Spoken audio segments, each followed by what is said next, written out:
नमस्कार बच्चों, YouTube channel शिक्षालय में आप सभी का स्वागत है। मेरा नाम है Renu Yadav. Halo alkane, hello arenes में अब हम पढ़ने वाले हैं SN2 मैकेनिज्म के बारे में।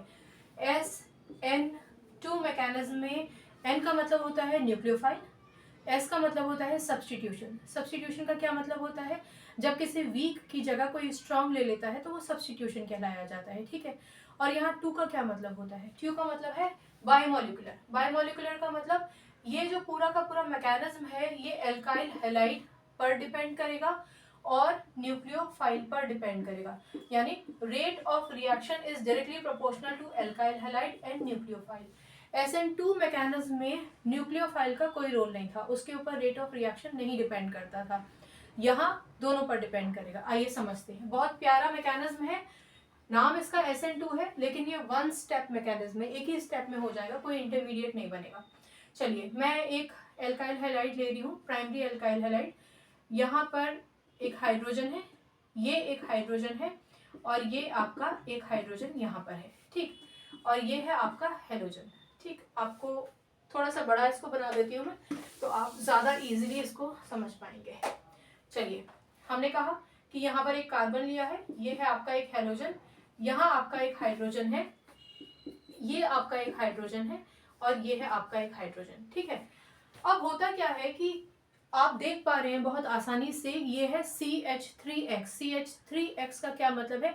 ये एक प्राइमरी हैलाइड है, ठीक है ना। प्राइमरी हैलाइड है तो केवल और केवल हाइड्रोजन ही है, और हाइड्रोजन के बीच में भी आप ये देखिए कि ये जो वेज होता है, इसको वेज बॉन्ड बोलते हैं ना, और ये जो आपका डॉट डॉट से है इसको आप डैश्ड बॉन्ड बोलते हैं, और ये आपका नॉर्मल बॉन्ड है। तो इसका क्या मतलब हुआ? इसका मतलब हुआ कि मान के चलिए ये कार्बन है, तो जो वेज बॉन्ड है वो मान के चलिए आपकी तरफ है, और जो डैश्ड होता है वो बिल्कुल उसके ऑपोजिट होता है, ठीक है ना।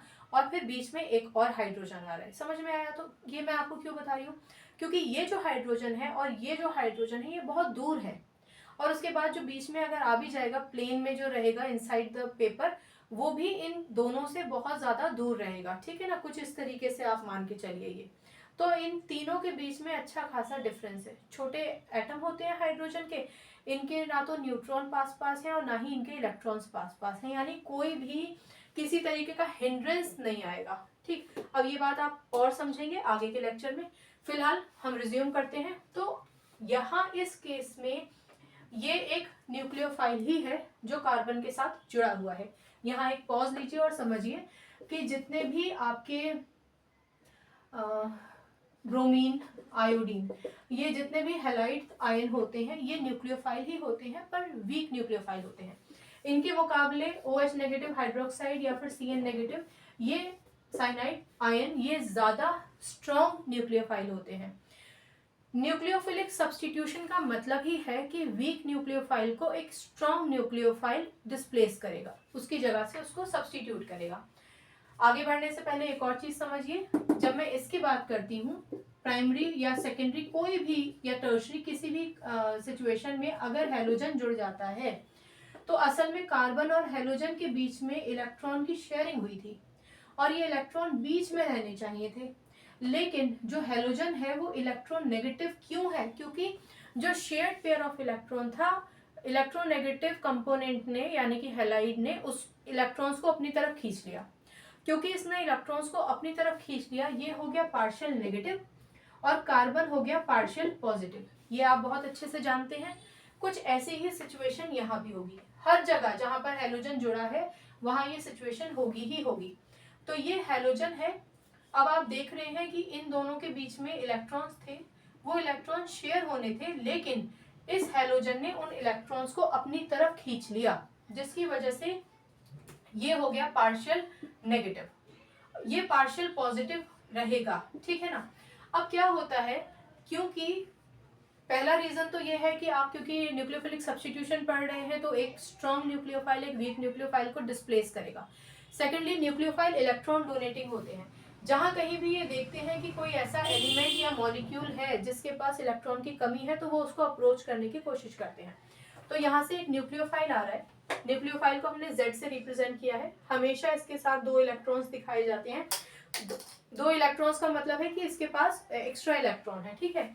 आप इस पे नेगेटिव चार्ज भी देख सकते हैं, तो उससे आप कंफ्यूज ना होइए, न्यूक्लियोफाइल पे नेगेटिव चार्ज हमेशा दिखाया ही रहता है, राइट। अब क्या होगा, अब ये न्यूक्लियोफाइल इस कार्बन को अप्रोच करेगा, ये न्यूक्लियोफाइल कार्बन को अप्रोच करेगा और यहां से ये वाला जो हैलाइड है इसके जाने की तैयारी हो जाएगी।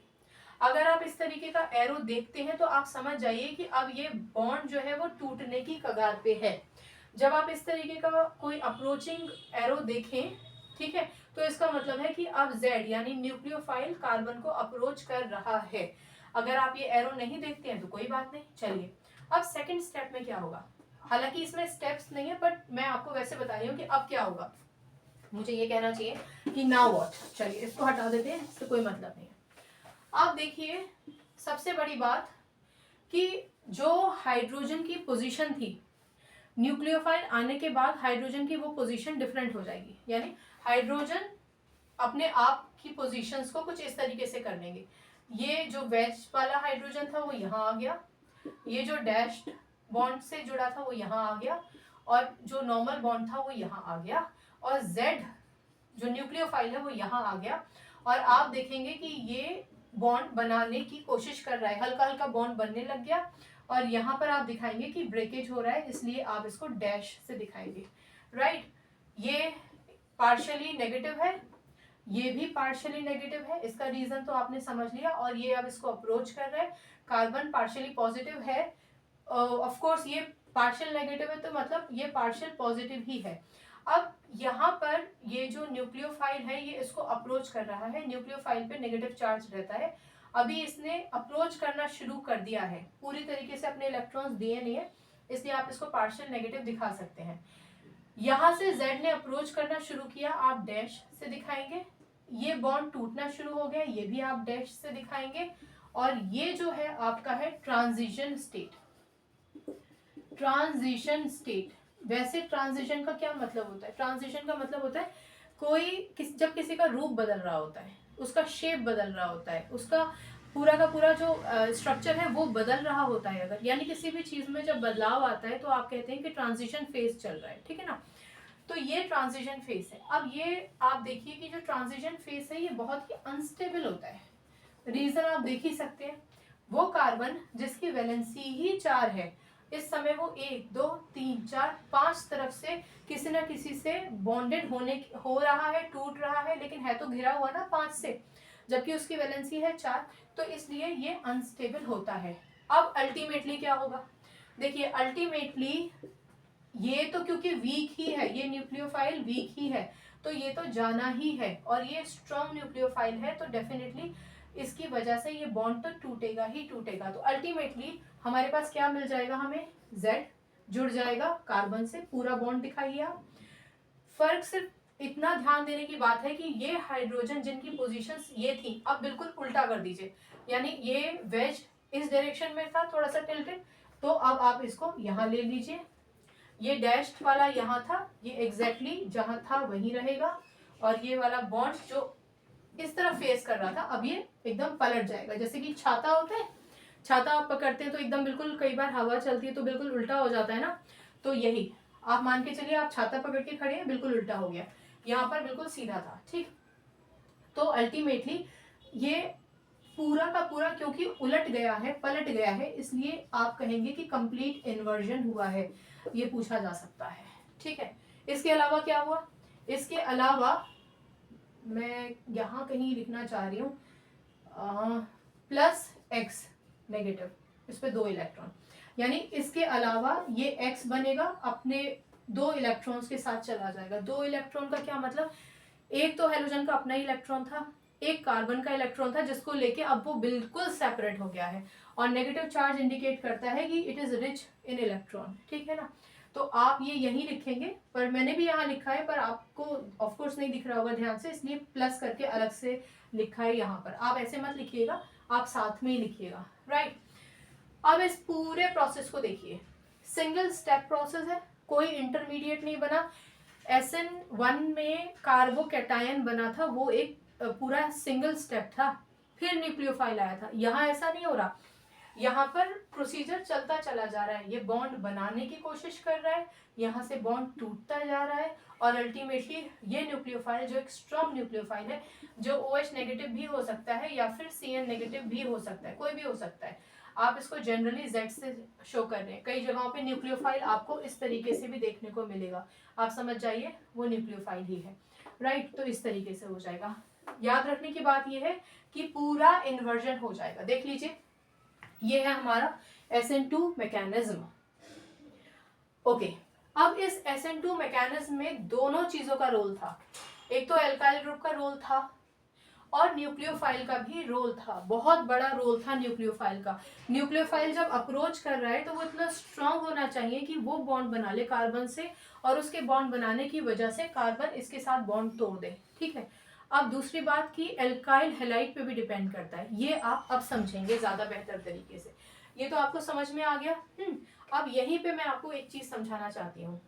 मान लीजिए यहाँ हाइड्रोजन नहीं है, यहाँ तीनों जगहों पर CH3 है, CH3, यहाँ भी CH3 है, यहाँ भी CH3 है, CH यानी कार्बन CH3 CH3 CH3 और ये हाइड्रोजन सॉरी हैलोजन। तो ये क्या है, ये थर्ड डिग्री हैलाइड हो गया ना, थर्ड डिग्री एल्काइल हैलाइड हो गया ना। अब बहुत ध्यान से सुनिए, थर्ड डिग्री एल्काइल हैलाइड का मतलब, यहाँ मैं इसको मिटा देती हूँ, आप बहुत ध्यान से सुनिए जो मैं आपसे कह रही हूँ, बिकॉज ये बहुत ही ज़्यादा इम्पोर्टेंट है और कई बार आपको इसमें से सवाल मिल सकता है और मिलेगा ही जब ऑर्डर पूछेंगे तो, ठीक है ना।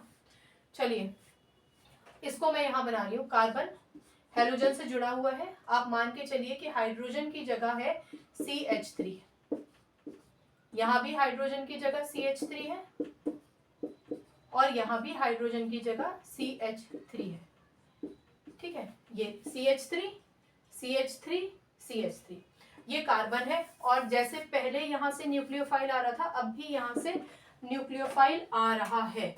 न्यूक्लियोफाइल आकर इस कार्बन को अप्रोच करना चाहता है, सिचुएशन समझ रहे हैं ना, बिल्कुल यहाँ की तरह अप्रोच करना चाह रहे हैं। अब अप्रोच कैसे करेगा, ये जो एल्काइल ग्रुप है आप देख रहे हैं, इन सबके हाइड्रोजन कितने करीब हैं, और क्योंकि ये बल्की हैं तो इनके बल्की होने की वजह से, इनका साइज बड़ा होने की वजह से, जो हाइड्रोजन हाइड्रोजन है, कार्बन कार्बन है, इन सबके बीच में डिस्टेंस इतना कम है कि इन सबके बीच में एक स्टेरिक हिंड्रेंस आ जाएगा, जिसे हम स्टेरिक स्ट्रेन भी कहते हैं, ठीक है। आप खुद देखिए, इसका न्यूक्लियस इसके न्यूक्लियस को रिपेल करेगा, इसके आउटरमोस्ट शेल के इलेक्ट्रॉन हाइड्रोजन के आउटरमोस्ट शेल को रिपेल करेंगे, तो ये इतना तगड़ा रिपल्शन होने लगेगा इन सबके आपस के बीच में कि इन सबके आपस के रिपल्शन की वजह से न्यूक्लियोफाइल की एंट्री तो हिंडर ही हो जाएगी ना, ठीक है ना। ये बिल्कुल ठीक वैसा है ये कि शादी में एक पार्टी ऐसी आ गई जो दूसरी पार्टी को बिल्कुल नहीं पसंद करती, अब जब तक कि वो खाने की टेबल पे है तो जो दूसरी पार्टी है वो जाए कैसे, हो गया ना टेंशन थोड़ा सा डेवलप, ठीक है ना। सिर्फ समझाने के लिए है, केमिस्ट्री को ना जितना आम भाषा में कनेक्ट करके सिचुएशन से समझेंगे उतना इजी रहेगा, राइट। तो ये थे हमारे मुख्य मेहमान जिनको आना ही था, और ये थे वो लोग जो बिल्कुल ही एक दूसरे के अपोजिट थे, इनको तो आने ही कैसे देंगे, पहले इनके आपस के बीच की ही स्टेरिक हिंड्रेंस, हिंड्रेंस का मतलब क्या होता है, रुकावट इतनी ज्यादा हो गई थी कि ये भैया जा ही नहीं पाएंगे आगे तक। तो ये किस केस में हो रहा है, थर्ड डिग्री में, यानी थर्ड डिग्री में SN2 मैकेनिज्म लीस्ट होता है, होगा सर्टेन कंडीशंस देनी पड़ेंगी, टेम्परेचर वगैरह एटसेट्रा एटसेट्रा, लेकिन कितना मुश्किल है। तो थर्ड में सबसे ज्यादा कम SN2 मैकेनिज्म शो होता है। चलिए थोड़ा सा आसान कर देते हैं, मान के चलिए किसी एक को हटा दिया हमने, ठीक है ना। अब इसका मतलब ये कंडीशन क्या है, कंडीशन ये है कि यहाँ CH3 है, यहाँ भी CH3 है, पर यहाँ हाइड्रोजन है और यहाँ तो हैलोजन था ही, यानी ये हो गया आपका सेकेंडरी एल्काइल हैलाइड। अब यहाँ से न्यूक्लियोफाइल को आना है, इस न्यूक्लियोफाइल को आना है, तो फिर भी तो वही सिचुएशन हो गई, CH3 का मतलब हाइड्रोजन हाइड्रोजन हाइड्रोजन, CH3 का मतलब यहाँ हाइड्रोजन हाइड्रोजन हाइड्रोजन।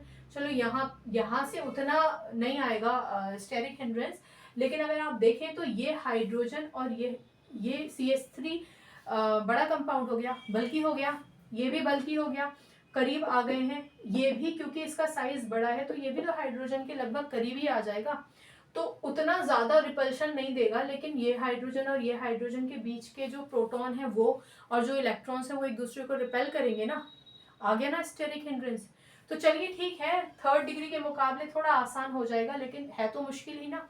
तो थर्ड डिग्री अगर लीस्ट था तो सेकेंड डिग्री हो जाएगा लेस रिएक्टिव। अब आ जाते हैं फर्स्ट डिग्री पे। ये है हमारा फर्स्ट डिग्री का केस। जैसा कि मैंने आपको बताया कि फर्स्ट डिग्री में एक आपकी तरफ है हाइड्रोजन, एक बिल्कुल उसके लगभग ऑपोजिट ही है और एक बीच में है। छोटे छोटे हाइड्रोजन के एटम होते हैं तो अल्टीमेटली उनके बीच में दूरी अच्छी खासी है। ऐसा नहीं है कि स्टेरिक हिंड्रेंस कोई भी क्रिएट करेंगे। उसकी वजह से न्यूक्लियोफाइल भैया के लिए बहुत आसान हो जाता है कि कार्बन को अप्रोच करें और जो वीक न्यूक्लियोफाइल है उसको यहाँ से बाहर निकाल दें। ठीक है ना। इसलिए अगर आपसे पूछा जाए कि SN2 मैकेनिज्म का रेट ऑफ रिएक्शन का ऑर्डर क्या होता है तो आप लिखेंगे इसका order 1 degree, then 2 degree and then 3 degree. सबसे ज्यादा 1 डिग्री यानी कि CH3X में सबसे बढ़िया तरीके से SN2 मैकेनिज्म होगा एज कंपेयर टू CH3